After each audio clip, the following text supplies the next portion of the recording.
Hey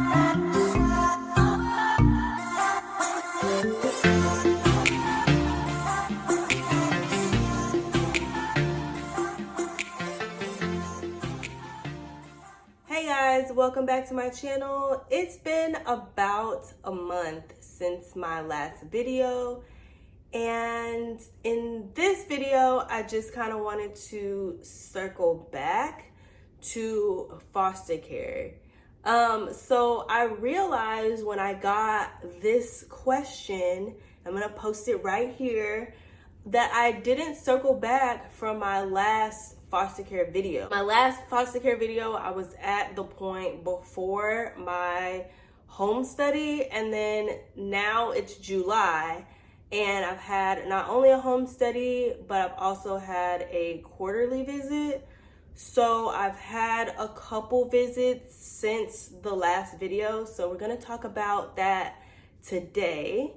And don't mind my big fluffy hair and my deep voice. I've had the flu, well, I had the flu about a week ago, and I'm still like very congested. My head feels still very stuffy. My chest feels very congested. So it's like taking me a long time to get over this. I've had some other stuff going on, which is also the reason why I haven't been posting either. I've had some fertility updates, and they did not go well. So I guess we'll just do kind of like a mini life update. I'm not really gonna go into too much detail because, to be honest, I'm not in a mental space to go into a lot of detail about it. Maybe in another video I'll do like a separate video about like my fertility or lack thereof at this point, and just kind of talk about it. But like right now it's just not a good time to go over it. But basically, just a little update for you guys. I had my fertility appointment and it did not go well. So I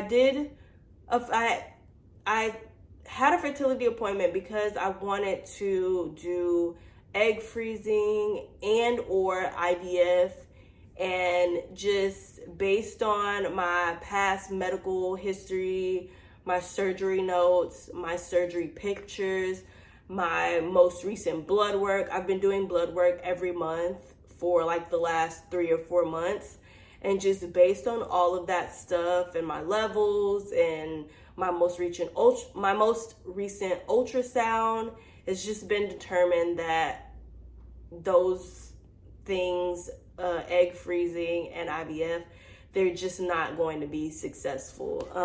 If you remember from my surgery vlog, I did lose my right ovary because it was just encapsulated in endometriosis. And so I only have my left ovary, and it's just there. It's not doing anything. It's just hanging out. It's just there. When I had surgery, the intention was for me to go ahead and do fertility. Maybe I've waited too long, but right now at this point, those are not options for me. So I've just been kind of like, I'm not even gonna mince words. I've been very depressed about it. I've been grieving it. I've been struggling with it. I don't want to cry in this video, so I'm just gonna kind of wrap it up. But yeah, I'm just not ready to talk about it right now. But that's an update for as far as life that's going on. But we're not gonna talk about that. Like I said, once I get a better grip on my emotions and I've dealt with it a little bit more, I can go into, the whole thing and what it's like to be, I guess, deemed infertile at 30, and how that life is. That video won't be anytime soon for sure. But yeah, if you're interested in that, let me know. I can do that in the future, but right now it's just not, I'm just not going to be able to. But We are going to talk about the home study and preparing for the home study. And I've also had a quarterly visit as well. So for my agency, you have quarterly visits if you don't have a placement. I have not had a placement since I've been licensed. I've been licensed since March. It is now July, and I have not had a placement. I've had one phone call, and I wasn't selected from that, I guess that phone call, or from that instance, I wasn't selected. So I haven't had any phone calls since then. So it's been about 4 months, and I haven't had a placement or anything like that. So I'm going to talk about the home study first, and then I'm going to talk about the quarterly visit after that. So since I film on my phone, I do have my computer right here because I did pull up the checklist.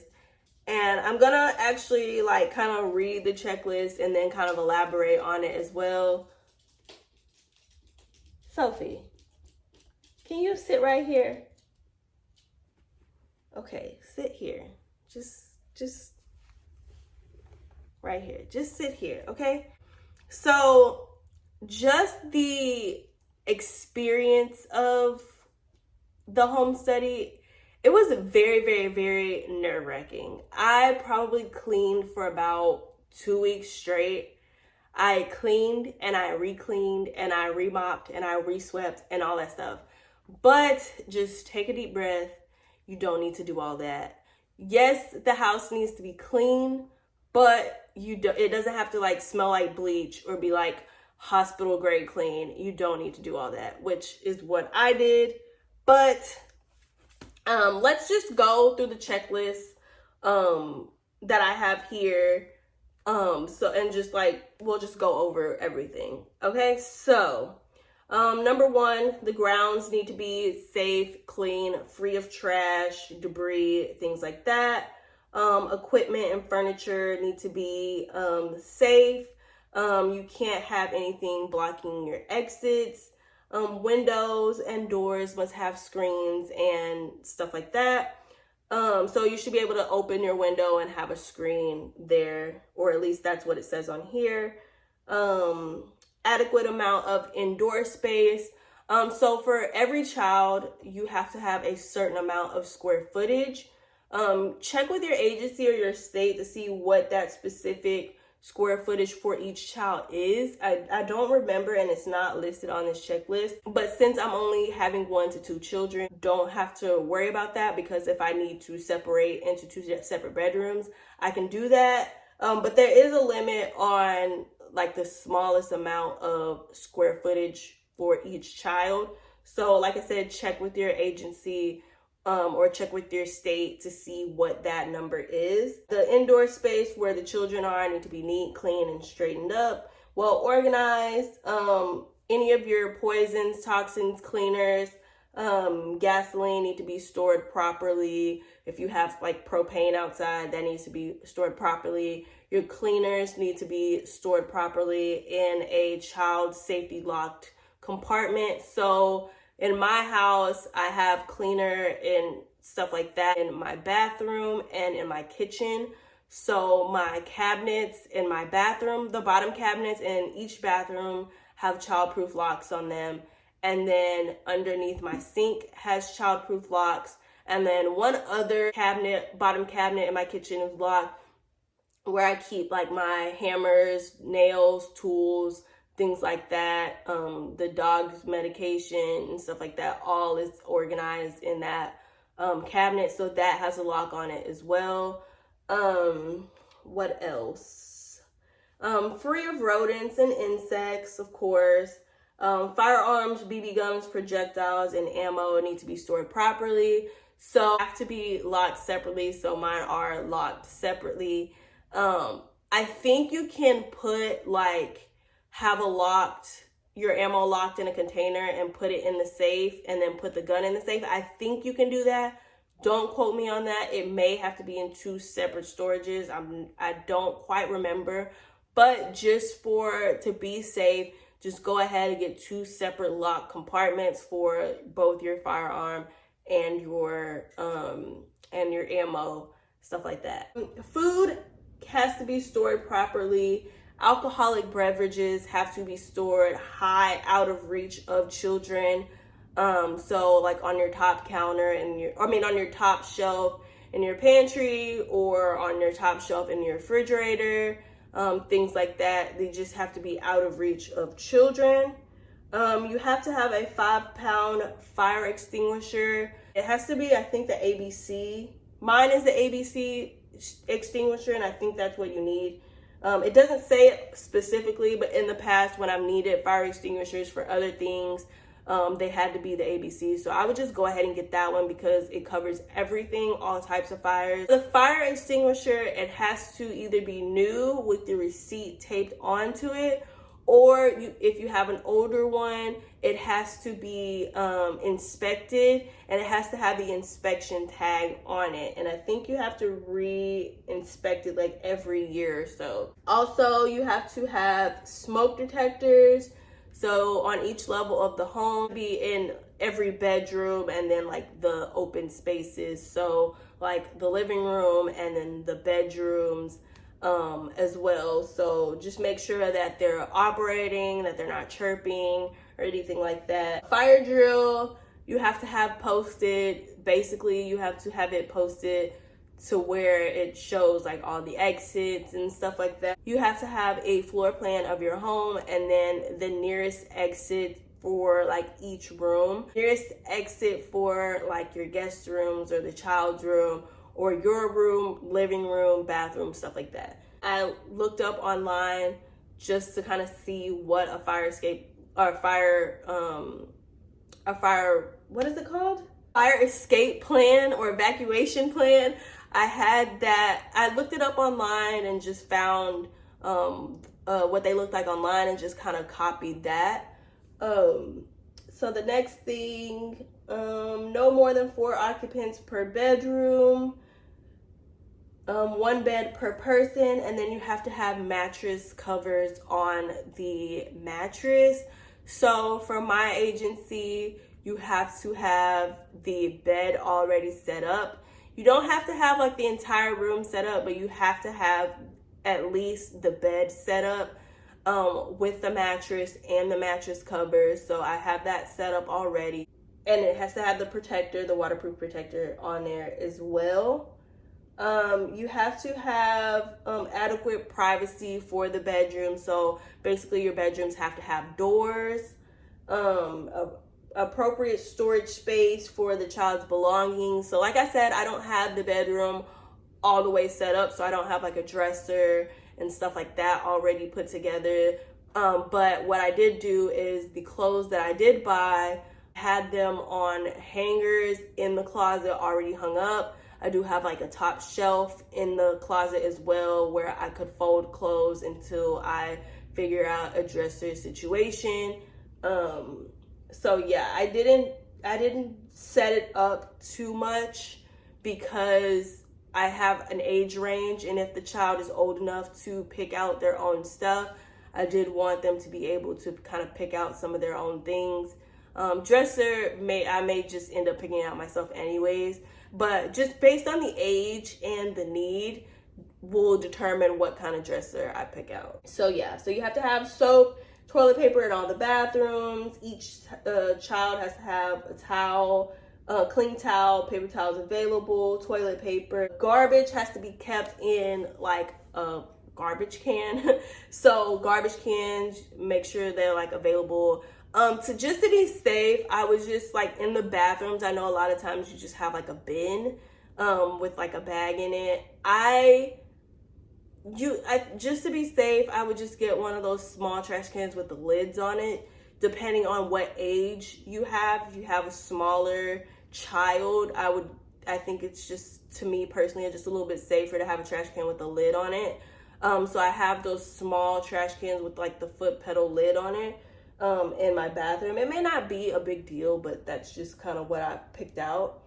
The electrical outlets, you have to have plastic covers in them. You have power strips. Those are allowed, but each individual plug has to have, that doesn't already have something in it, has to have a plastic cover on it as well. So yeah. Glass doors need to be marked at eye level. So if you have sliding glass door, make sure you have it marked at eye level. Make sure you have hot and cold running water. Medications. So medications and drugs have to be stored a certain way. You have to have your medications locked up. So I have, of course, I have tons of medication because I have endometriosis. So I just bought like a big document bag with a lock on it because it was big and it had a lot of space, and it was still small enough to just put in, where it needed to be stored. So I have most of my medication in that. And then also you have to have a refrigerator medication storage. So say medication like I've taken in the past NuvaRing, or I've used in the past NuvaRing, it has to be refrigerated. So you have to have it in a locked bag or locked box in your refrigerator. So I just ordered a bag with a combination lock on it from Amazon and put it in the fridge. Any controlled substances that you may have, or like harder medications that you have, they have to be double locked, or at least for my agency, they have to be double locked. So they have to be in a locked container within a locked container. So yeah, I think that's the last thing on the list.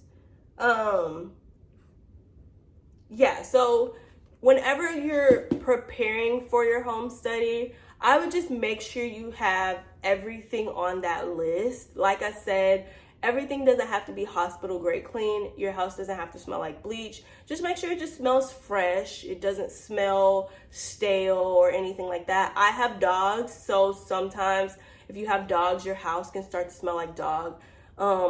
So when it comes to that, make sure you just kind of wash all of your dog bedding or your dog things that can be washed. Wash those. Wash the dogs off. Just give them a quick bath or anything like that. Just freshen up your home. Usually when you wash your dog stuff, that kind of, if you have a dog kind of smell, that kind of gets rid of it.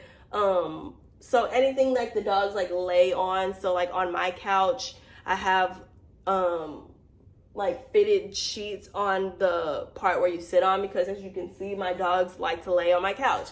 I just took those off of the couch and just threw them in the wash.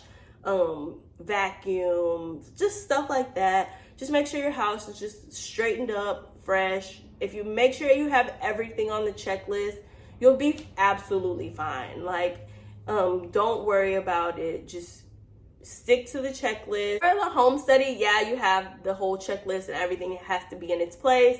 Everything that you need to have posted has to be posted and visible. But you also have the interview part as well.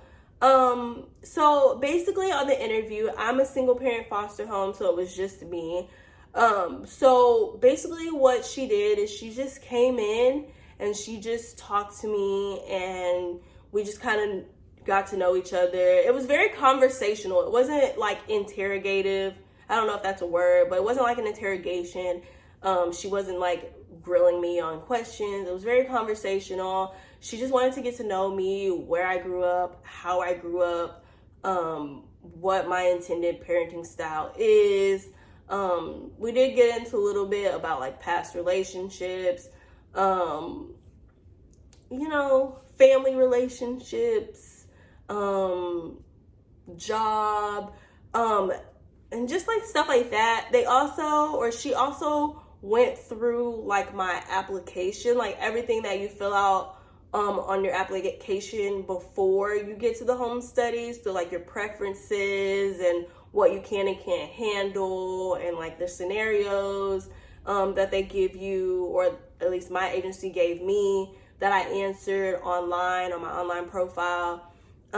They just basically go over all of that stuff just to make sure that you understood what you were choosing, just to make sure everything is right. Like I had like a little bit of a hiccup on mine, because they ask you like, if the child has it, can you handle it? Or what if it's like in their family tree? And so I put no on one and yes on the other one, but I had it backwards. So it was like, you said, you know, you could handle this as a child, but you put no if it's in their family tree. So like it didn't make sense. So like you'd be like, oh no, this is what I meant, and then they like switch it, or she like writes it down and makes a note of it. The whole home study probably took about an hour and a half, because it was just me. And I tried to be as thorough on my application, on my online stuff, as I could. So there was no confusion. Because it's just so much to fill out, sometimes there are little bobbles here and there that have to be clarified during the home study that can make it take a little longer. Also, if you have a spouse, they're going to ask your spouse the same questions. If you have children, I think they ask the children some questions. I'm not really sure. I'm not really in that situation, so I can't say for sure if they do, but I know at least the adults, they talk to the adults and they ask them, you know, those lines of questionings, getting to know them, how they grew up, parenting styles, intended parenting style, why you got into foster, you know, wanting to be a licensed foster carer and stuff like that. It wasn't as nerve-wracking as I thought it was going to be. Literally the conversation part or the interview part took the longest. She was very, very thorough and wanted to be as detailed and clear up any confusion that there might be, as much as she could. So we did a lot of that. And then literally the walkthrough took like 5 minutes, but my house is not that big, and she's been doing this for like a few decades. So 5 minutes, what she did in 5 minutes probably would have taken me 5 hours. You know, once you get in a groove and you do something so many times, it just becomes second nature. So I think that it took 5 minutes, but like she probably saw everything on that checklist and more in that, like that kind of walkthrough that we did. But yeah, it wasn't as nerve-wracking as I thought it was going to be. So just take a deep breath and just let it be. It is what it is. If you have anything, like any mistakes, or there's something not in the right place, in my experience, they're not gonna like have like a checklist where they're like Xing off the things that you don't have. Just fix it. Or like they may have another time where they come back, or you may just have to send them a picture that you got it, you know, whatever. Like, don't put too much pressure on yourself on the home study. I mean, yes, it's a big part, but it's not as daunting as you may think that it is. It's really just pretty easy. I also had a quarterly visit. The quarterly visit is basically a shortened home study, essentially. So they do a walkthrough of the house, basically looking for the same things on the checklist as the home study. And then because it was my first quarterly visit, I sat down and just kind of talked to the lady who does the quarterly visits. It was our first time meeting, so she just kind of asked me like some introductory questions and how I felt about the process so far, and just if I had any questions. Like, I hadn't had a placement, so I got licensed in March, and then I had my quarterly visit in, I think it was May. And of course I had questions like, what's going on? You know, I haven't gotten a placement, you know, kind of like talk to her, like, is there like a specific reason? Stuff like that. And, you know, she just told me it was just kind of slow, and apparently it's notoriously slow during the summer months, so it wasn't abnormal to be slow at this time of year. So that's basically what we talked about. It wasn't very long. The quarterly visit probably took all of not even 30 minutes, just between us talking and the walkthrough. You know, she looked in the backyard and just made sure the backyard or the lawn was manicured in the backyard. I don't know why I picked that out, but I just remember her looking in the backyard. They did the same thing at the home study. Oh, one thing, if you have a pool, you have to have a fence around the pool for safety, I don't know if you can have one of those covers. You have to check with your agency if just the cover will suffice. But I know that you have to have a fence, or at least for my agency, you have to have a fence around the pool if you have a pool. Or if you have a trampoline, it has to have the netting around the trampoline so they can't fall off onto the ground. But yeah, that's basically all they did. It wasn't that bad. So now I'm at the point where I'm still waiting on a placement. I'm hoping that it comes soon. I'm just at the point where I'm just ready to get started. Like, it's like not even like, at first I'm like, oh, I want this, and that. But now it's just like, I just want something. Like, I just want to start. I just want to, it's like, I've done this whole process and now it's just like, nothing's happening. So I'm just ready to kind of like get started. I'm ready to do something. Like, I'm ready to, just start. So hopefully the next time I do a foster care video, I will have a placement with my fingers crossed. So, but yeah, if you have any more questions about where I am so far, I can't give much more of an update than that, because I haven't had anything really go on. If you have any more questions, leave them in the comments down below. If you're interested in knowing more about my fertility, give me some time to just process and to grieve. I'm not really dealing, like I said at the beginning of the video, I'm not really dealing that well with it. So I'm just allowing myself the space. So I won't be doing any type of fertility videos, which is kind of a bummer because I had a plan to do like the whole process from start to finish. Hopefully baby would have been the finish, but yeah, life doesn't always work out the way you plan. That is an understatement at this moment. But yeah, if you're interested in fertility videos, I can talk about that at a later time, but just not right now. But yeah, if you have any other questions about foster care, the foster care process, leave them in the comments down below. I can do a video.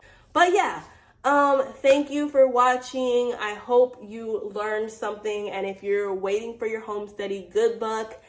Take a deep breath. It'll be okay. Don't worry. You're gonna do fine. You're gonna do amazing, sweetie. So just breathe and just go over the checklist. And as long as you have everything on the checklist, you're fine. It's smooth sailing. So yeah, thank you guys for watching. I'll see you in the next video. Bye guys.